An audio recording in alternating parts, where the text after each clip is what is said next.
ונתתי קודם דוגמאות, במניות אין לי 100% שליטה על התוצאה, במערכות יחסים אין לי 100% שליטה על התוצאה. אם הבן אדם השני לא רוצה את מה שהוא מקבל, אז הוא לא רוצה את מה שהוא מקבל. וזה בא לידי ביטוי בגדול כמעט בכל דבר בחיים שלנו. בין הדברים היחידים שאשכרה יש לנו, בוא נגיד, קרוב ל-100% שליטה עליהם, זה דברים שרק אני עושה עם עצמי ומשפיעים רק על עצמי. לצורך העניין ספורט, או ללמוד לנגן בכלי נגינה, וגם שם קצב ההתקדמות בספורט, יש גם עניין של גנטיקה, וזה כבר לא בשליטתי. בסוף, התוצאה מורכבת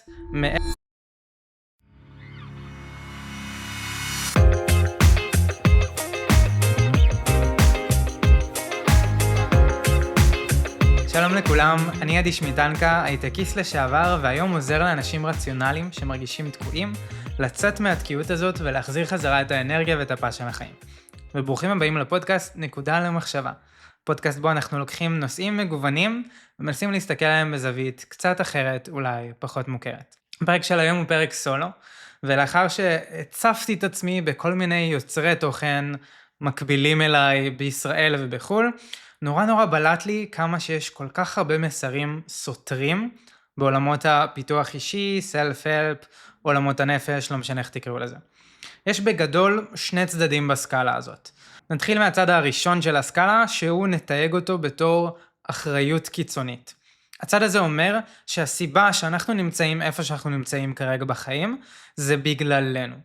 וזה אומר שמצד אחד אנחנו יכולים לתפוס את עצמנו בידיים ולהגיע לאיפה שאנחנו רוצים להגיע, ומצד שני זה באשמתנו שאנחנו בסיטואציה הזאת. זה לרוב מלווה במסרים כמו תעשו יותר, תפסיקו לספר לעצמכם סיפורים, זרקו את הפלאפון, אל תיגעו בו, זה סתם שיט ואתם מוותרים לעצמכם ותתחילו לעשות דברים. זה ההוואי ב-Just Do It של שיה לבף, ויש בזה גם המון דברים טובים. המוח שלנו, כשהוא מתמקד באיזושהי תוצאה, באיזשהו משהו שהוא רוצה להגיע אליו, שזה משהו שהוא אינרנטי בגישה הזאת.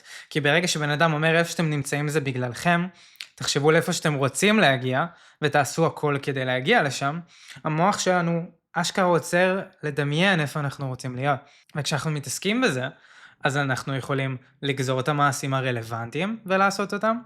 וברגע שיש outcome, תוצאה, המוח יכול לעבוד ברשתות של לופים של דופמין, כלומר לתת לנו מוטיבציה לעשות את זה, כדי שנקבל את התגמול הזה שאנחנו מדמיינים, אז זה נותן לנו גם מוטיבציה במידה מסוימת. והדבר העמוק באמת, זה שהבסיס של התפיסה הזאת, זה שיש לנו יכולת לשנות את המציאות שלנו. באנגלית יש מילה שנקראת agency, שאומרת בדיוק כזה, שזה התפיסה שיש לי השפעה על החיים שלי. והמון אנשים שמרגישים תקועים, הם כל הזמן פרוג'קטינג דברים שקורים להם בסביבה, ומרגישים שהם לא יכולים לשנות את המציאות, והצד הזה של הסקאלה, בגדול משחק על הדבר הזה באופן קיצוני ואפקטיבי במידה מסוימת. איפה החסרונות של הגישה הזאת? זה שמצד אחד היא באמת גורמת לנו להתמקד במה אנחנו יכולים לעשות ודוחפת אותנו לעשות, שדיברנו על הדברים החיוביים ששם. מצד שני, היא יוצרת תלות בתוצאה. כי אם אני עושה הכי טוב שלי, ותוכן שעות ועובד אקסטרה ועושה הכל בצורה הכי יעילה שאני יכול לעשות, ועדיין לא מצליח, אז הבעיה היא בי.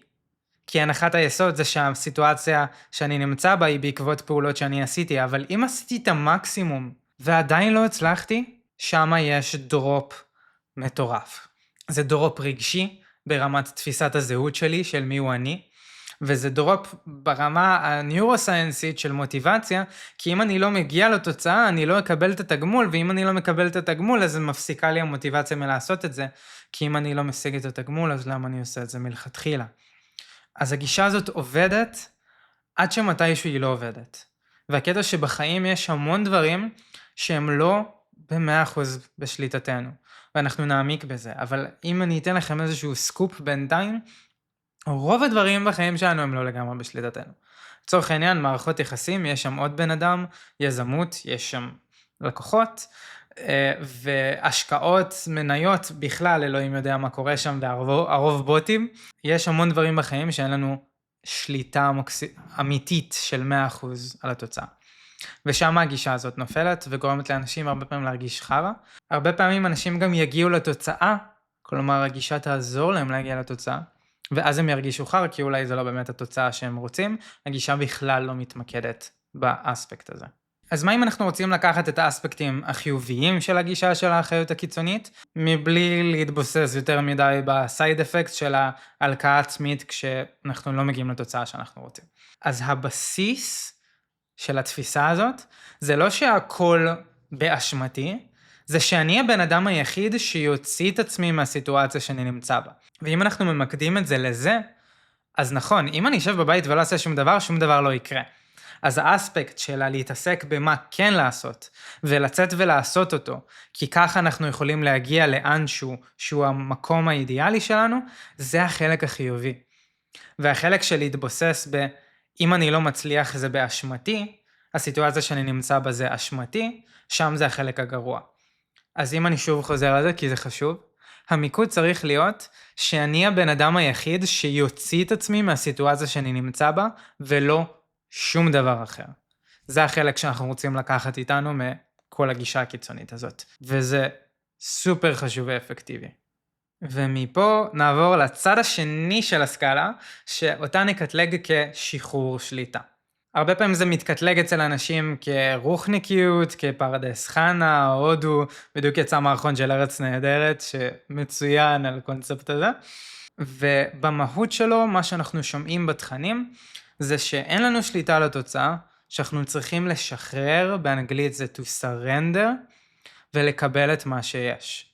עכשיו אנחנו נצלול במהות ואנחנו נדייק אותה כמו שעשינו בגישה הקודמת, אבל אם מתמקדים ביתרונות של גם אם אני לא מבין את המהות ועדיין מממש משהו, מה שאני זוכה מהשיטה הזאת זה יותר לשלווה פנימית.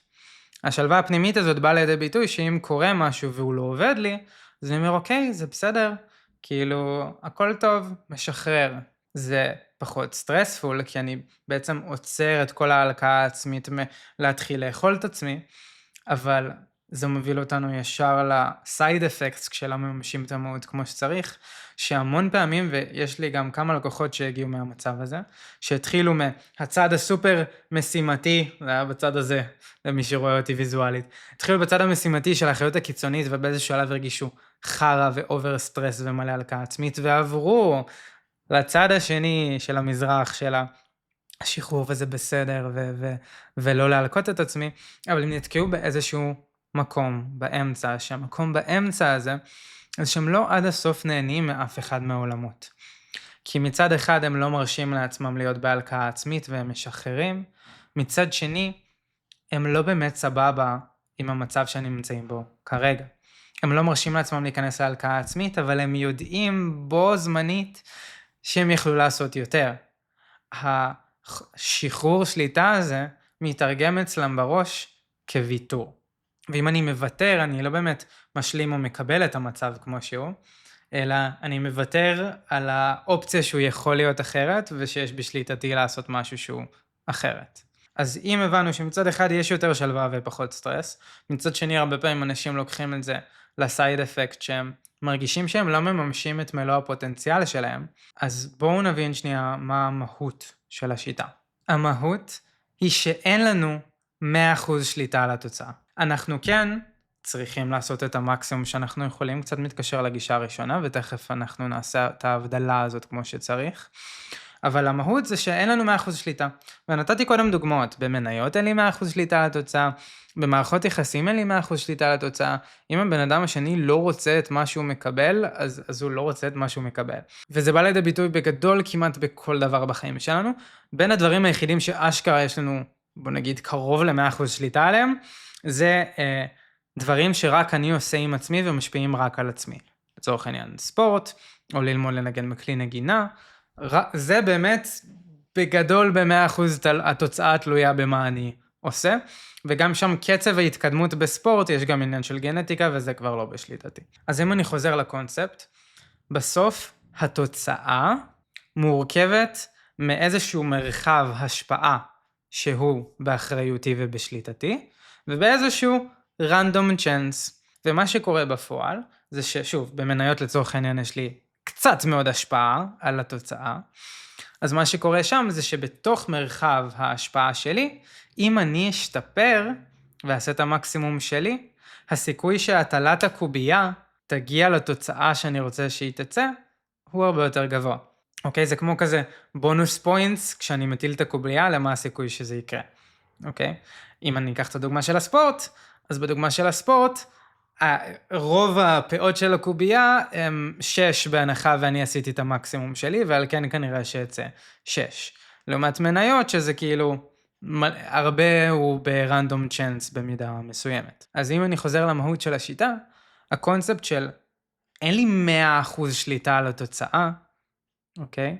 ואני צריך לקבל את התוצאה כפי שהיא, כי זה מה יש, התוצאה כבר התרחשה. אני מפנה לעצמי את האנרגיה של ההלקאה העצמית, שהיא החלק של היתרון בשיטה, ויכול להקדיש אותה בדברים אחרים. ועכשיו זה מוביל אותי לאיך שתי הגישות האלה מתחברות, כי הן לא סותרות כשאנחנו יורדים לרמת המהות. הן מתחברות בצורה הבאה.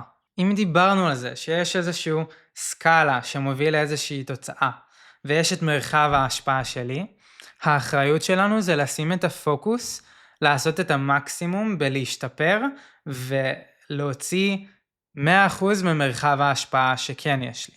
ברגע שאני שם שם את הפוקוס, אני אשתפר, ואם אני אטיל מספיק קוביות אחרי שהשתפרתי, הסיכוי שהתוצאה שאני רוצה תקרה היא גבוהה יותר. כלומר, זה לא עוזר ברמת התוצאה הבודדת, כי אם אני מטיל את הקוביה פעם אחת, עדיין יש מרחב מסוים של מזל, שיכול לגרום לזה שהתוצאה שאני רוצה לא תקרה. אז אם אני מרחיב את מרחב ההשפעה שלי, ועושה שם את המקסימום, ומטיל מספיק קוביות, הסיכוי שיותר פעמים יצא 6 יגדל. ואז זה בא ביחד, כי ברגע שאני מקבל את התוצאה כפי שהיא, ולא מבזבז אנרגיה על ההלקאה העצמית, אני יכול להשקיע את האנרגיה ואת הפוקוס, בללמוד ולהשתפר, כדי להגדיל את מרחב ההשפעה שלי.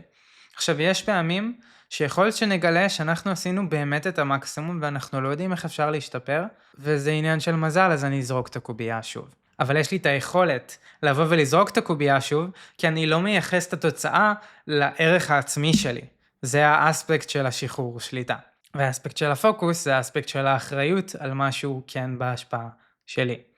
עכשיו, אם נוריד את זה עוד יותר לפרקטיקה, כדי ליהנות מהיתרונות של שניהם, אני יכול להגדיר איזשהו outcome שהוא רלוונטי, איזשהו בן אדם שאני רוצה להיות, זה יכול להיות גם משהו קצת יותר חומרי, לצורך העניין להכניס X כסף, או להשיג איזושהי הכנסה פסיבית כזו או אחרת, כי ברגע שאני מייצר את ה-outcome, אני שוב משחק על אני יודע לגזור את המשימות, יש את הלופים של ה-reward ושל הדופמין, ואני נהנה מהצד הזה. ועדיין ביום יום, אם אני מגדיר את התוצאה לעוד חצי שנה אני רוצה להיות שם, ביום יום אני צריך להתמקד בפרוסס. להתמקד בפרוסס זה לזכור שהאוטקאם היומיומי הוא לא בהכרח בשליטתי, ושאם אני אקפיד בפרוסס לעשות, לראות מה יצא, להבין איך אני יכול להשתפר במרחב ההשפעה שלי, אז לאורך מספיק זמן אני כנראה אגיע לתוצאה. עכשיו חשוב באיזושהי מידה לעשות גם וגם, כי אם אנחנו לא מגדירים outcome, אנחנו לא כל כך יודעים איך להשתפר ב-day to day. כי אם לצורך העניין, וזה היה בפרק הקודם עם הדס שיינפלד, אם אני רוצה, אני מחליט שאני מתחיל לדבר עם נהגי מוניות, היא נתנה את הדוגמה הזאת כדי להשתפר בסמולטוק, באיזה חלק של סמולטוק אני צריך להשתפר, והאם זה יעזור לי, גם כשאני בא לגשת למישהו בבית קפה, או שאני נהיה טוב רק בסמולטוק עם נהגי מוניות. אז אם אני לא מגדיר איזשהו outcome, אני לא יודע איך בפרוסס, ב-day to day, למדוד איזשהו שיפור. עכשיו שוב תזכרו, תוצאה ספציפית, יש הרבה מרחב של אי ודאות ומזל, אבל כן אני צריך למדוד את ההשתפרות לאורך זמן, לאורך מספיק הטלת קוביות, כדי שהממוצע יהיה טוב, מה שנקרא. אז ככה יש לי את המבנה הזה, שאני מגדיר outcome שהוא קצת יותר רחוק בכמה חודשים משנה, אני יכול להגדיר גם מיני outcome'ים של להשתפר בדברים ספציפיים, וב-day to day אני מתמקד בפרוסס. שוב, הפרוסס זה להתאהב ולתגמל את עצמי על עצם זה ששמתי את האפורט. לצורך העניין בריצה, עצם זה שיצאתי לרוץ ושנתתי את המקסימום שלי, על זה מגיע לי כל הכבוד, על זה מגיע הערך העצמי שלי. ואני מבין שלא בטוח שאני אשתפר משבוע לשבוע, אבל בטווח של חודש אני אמור להשתפר. אז בטווח של חודש אני אמדוד את עצמי וננסה להבין האם יש משהו שכדאי שאני אעשה שונה. יכול להיות שזה נשמע הגיוני, אני מקווה שזה נשמע הגיוני, ואני מניח שמשהו שעולה לכם בראש זה, אבל למדוד את עצמי אחרי חודש זה עוד מלא זמן. אני רוצה להצליח עכשיו, אני רוצה להצליח מהר יותר. בעצם זה שאני מדברר משהו שעובר לכם בראש עכשיו, אתם אומרים, אבל ברור שתוך חודש כאילו ייקח זמן עד שאני אשתפר. אבל זה עדיין מה שאנחנו מרגישים באותו רגע. באותו רגע, כשלא בא לנו לרוץ, אנחנו מסתכלים על האם השתפרנו או לא, מבינים שלא השתפרנו מספיק, ואז לא בא לנו לעשות את זה, או לפחות לא בא לנו יותר מהרגיל לעשות את זה. אני חושב ששם לא משנה איך אנחנו הופכים את זה, כשאנחנו מבינים שהנחת היסוד זה שבהמון דברים בחיים, התוצאה לא תלויה רק בנו ותלויה בעוד גורמים, שאנחנו צריכים להטיל את הקובייה מספיק פעמים בדברים האלה, כי אחרת לא נדע להשתפר, ואחרת אין סיכוי שתצא תוצאה טובה. בשביל להטיל את הקובייה זה לוקח זמן. אנחנו צריכים להטיל אותה שוב ושוב ושוב. ושם מגיע הקונספט שאנחנו צריכים ללמוד ולהבין, וה-trust the process הזה, של אין מה לעשות. הדברים הטובים והאמיתיים והעמוקים והמשמעותיים ביותר, לרוב לוקחים זמן והשקעה. אז אני מקווה שעשינו קצת סדר בעולמות האלה שנראים סותרים. גם אם לא עניין אתכם שני הצדדים, ויש צד אחד שיותר קורה לכם מהצד השני, יש אנשים שהתחברו יותר לבודהיזם מזרח שחרור שליטה, ויש אנשים שעוד בראש של המשימתיות, ויכול להיות שהם יתהפכו עוד 8 פעמים בדרך. ההבנה של המהות של כל אחד מהם, היא המשמעותית באמת. כי כשאנחנו לא מבינים את המהות, אז יש מלא side effects לא כיפים. אז אני מזמין אתכם בחום, שאם אהבתם את הפרק, לעשות follow ולדרג גם את הפודקאסט, או אם אתם ביוטיוב לעשות לייק, זה ממש ממש יעזור לי להגיע לעוד אנשים, ובתקווה שזה יעזור גם להם. ובינתיים, לא משנה באיזה צד אתם בגישות, אני מאחל לכם שיהיה לכם יום קסום.